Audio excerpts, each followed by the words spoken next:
bem-vindo a mais um programa Explicando Direito, iniciativa da Escola Superior da Magistratura de Mato Grosso, que tem por objetivo desenvolver conhecimentos sobre temas jurídicos e sociais, visando o aperfeiçoamento das relações humanas. Nesta edição, recebemos o professor do Departamento de Psicologia da Universidade Federal de Santa Catarina, o Dr. Adriano Beiras. Ele traz para a gente uma análise sobre grupos reflexivos e responsabilizantes para homens autores de violência contra as mulheres no Brasil. Assunto que é tema de um livro em que ele é um dos organizadores e também autor.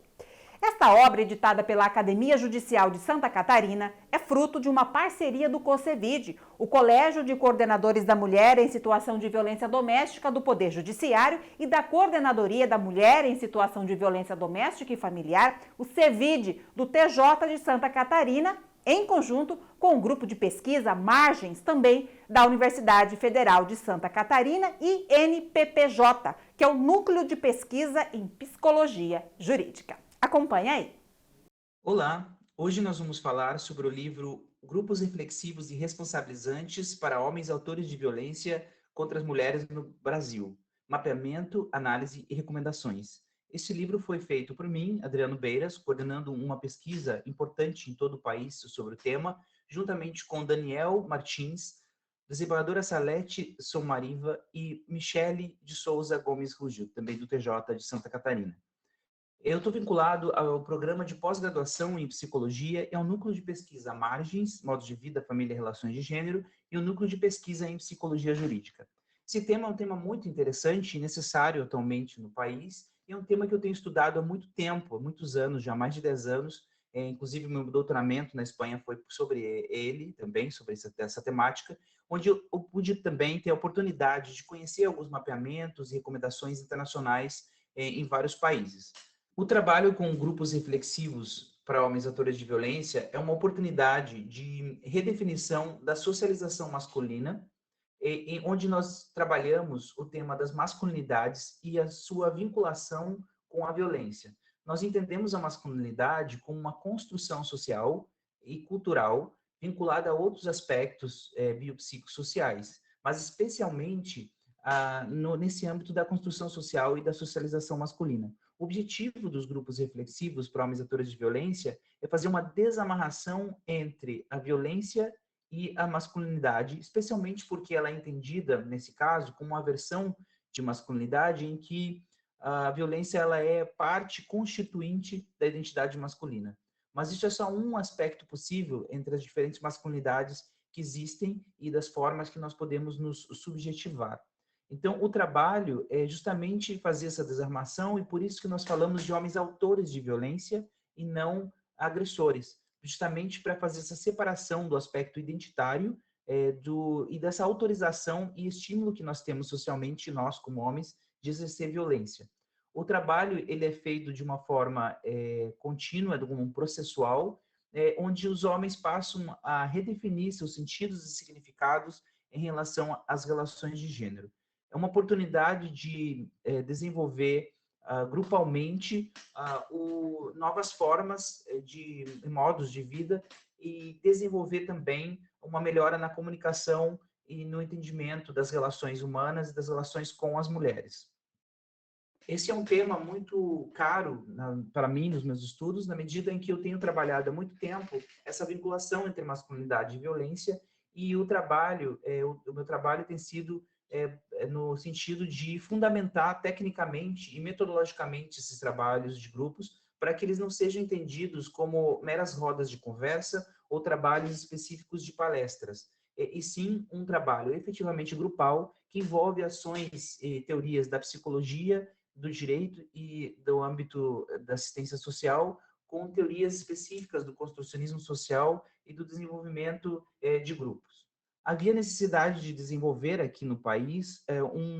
uma fotografia e um panorama de como estava esse tema em todo o estado brasileiro, e também poder tecer algumas recomendações específicas e bem fundamentadas sobre a temática. Esse livro ele é muito importante para quem estiver iniciando o trabalho com grupos reflexivos, e também para grupos que já estão mais consolidados e que buscam um conjunto de recomendações para aprimoramento da qualidade do material técnico e do desenvolvimento metodológico.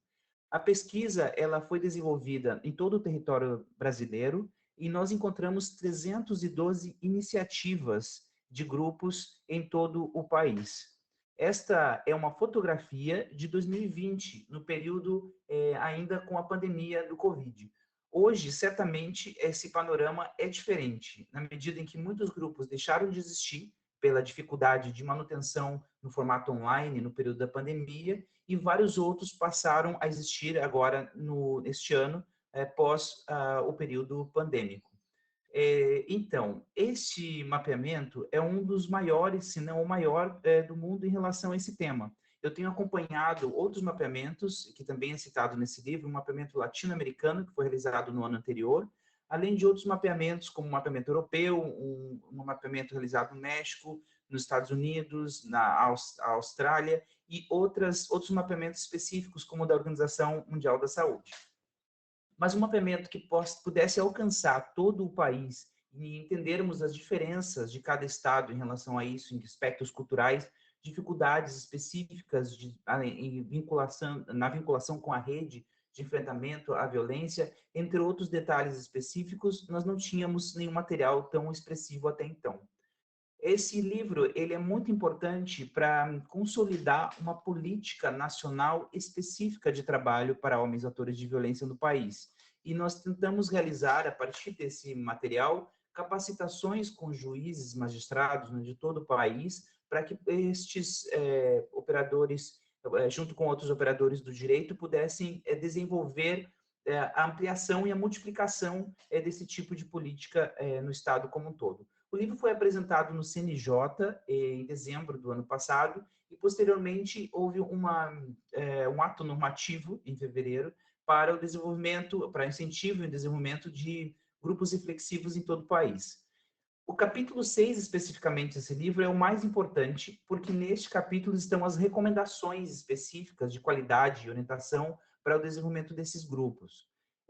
Neste capítulo, nós fizemos um levantamento de outras recomendações em nível internacional e nacional, que foram realizadas anteriormente, e fundamentamos uma mais atualizada e integrada com todas essas literaturas, e especialmente a literatura nacional e internacional, de trabalho acadêmico sobre homens autores de violência. Assim como o capítulo 6, o capítulo 2 é muito importante porque desenvolve um trabalho de aprofundamento teórico sobre masculinidades e sobre colonialidade no campo do direito, para nós pensarmos que interface os estudos de gênero fazem para o desenvolvimento desse trabalho nessas ações no campo da violência contra a mulher. Um outro aspecto que nós trabalhamos no capítulo 2 é o histórico do trabalho de grupos internacionalmente. Os grupos para homens autores de violência foram iniciados na década de 80, final de 70 início de 80, nos Estados Unidos, Canadá e Inglaterra, e juntamente em diálogo com o movimento feminista e o movimento pró-feminista,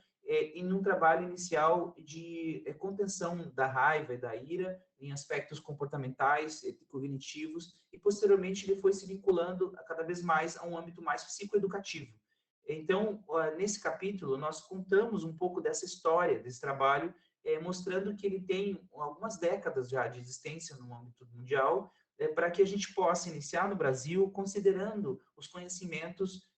históricos desse tema. Posteriormente, nós trabalhamos aspectos teóricos, definindo o conceito de masculinidade, especialmente pensando esse conceito como uma categoria de análise social ampla, de interpretação da sociedade, e não especificamente apenas algo que define os homens ou o que é ser homem na sociedade, mas algo efetivamente que mostra como a sociedade está organizada e como nós podemos redefinir essa organização de uma forma mais igualitária, em que diversos modos de vida não sejam silenciados e sim incluídos efetivamente no âmbito das possibilidades de modos de existir. E nós também temos no capítulo 3 um conjunto, um compilado de leis sobre aspectos legais normativos que existem efetivamente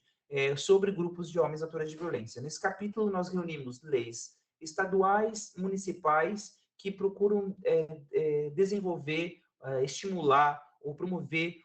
grupos reflexivos e também direcionar recursos para esse trabalho, para que esse trabalho seja efetivo em cada localidade. Nós pudemos perceber que os grupos mais consolidados eram aqueles onde existia uma lei específica que auxiliava na manutenção desse grupo e no direcionamento de recursos específicos e de pessoal profissional, de profissionais especializados na temática. Outro aspecto muito importante do mapeamento é que nós percebemos a fragilidade dessa política pública atualmente no país. Então, essas leis que nós colocamos no capítulo 3 são de extrema importância para que o trabalho passe a ser uma política de Estado e não uma política de governo, porque muitas das iniciativas iniciavam e terminavam pela boa vontade de um bom gestor ou de algum operador do direito, e à medida que esses profissionais deixavam de estar nesses cargos, o grupo como um todo e o projeto deixava de existir. Precisa ser efetivamente uma política de Estado e não uma política de governo. Nós explicamos também no capítulo 4 a metodologia de ação que foi feita, de como nós chegamos a todo o país para mapear esse trabalho, e indicamos também em alguns... e no capítulo 5, nós trazemos resultados específicos desse mapeamento com uma série de gráficos que colocam o panorama desse trabalho em todo o país. Num mapa, de fato, de todo o país, de como está o desenvolvimento. Nós percebemos que há mais grupos na região sudeste, em comparação à região norte, centro-oeste e nordeste, mas também nós tecemos ali algumas interpretações de por que esse panorama se constitui dessa maneira. Então, nós gostaríamos de convidá-los para a leitura desse livro, para que ele possa ser, de fato, uma referência no trabalho com homens autores de violência, para magistrados, na medida que possam fazer a gestão e o acompanhamento desses grupos, para as equipes psicossociais dos tribunais de justiça, passa a ser uma referência inicial que possa desenvolver o material básico e mais importante sobre o tema reunido em apenas um livro e com uma série de recomendações de literaturas para ampliação desse trabalho. Por exemplo, o trabalho metodológico da metodologia de grupos reflexivos de gênero do Instituto Knowles, entre outras cartilhas que são feitas especificamente no trabalho metodológico para esse trabalho. É importante também considerar que nesse livro estão nomeados números de sessões corretas para esse trabalho, que normalmente são entre 10 e 12 sessões, embora o CNJ tenha indicado a partir de 8, e também número de participantes, que é em torno de 15 a 20 no máximo, e também o desenvolvimento de metodologias ativas. E um especial ponto, nós também colocamos o que não são grupos reflexivos. Por exemplo, não são palestras, e sim grupos reflexivos e responsabilizantes que possam promover uma participação ativa desses sujeitos para a efetiva mudança do panorama da violência e do entendimento do comportamento violento e dos sentidos e significados relacionados a gênero. Então, fica o convite para essa leitura, para a leitura desse material, e para que possamos juntos desenvolver efetivamente uma melhora da política específica nessa área e consolidar e profissionalizar esse campo tão importante no âmbito da violência doméstica. Nós não podemos mais trabalhar apenas com as mulheres, precisamos incluir os homens nesta luta, precisamos incluir os homens também como participantes para a finalização desse cenário e para a melhora da igualdade de gênero, dos direitos humanos e dos aspectos relacionados à diminuição da violência que nós temos lutado diariamente na área psicossocial e do direito. Obrigado.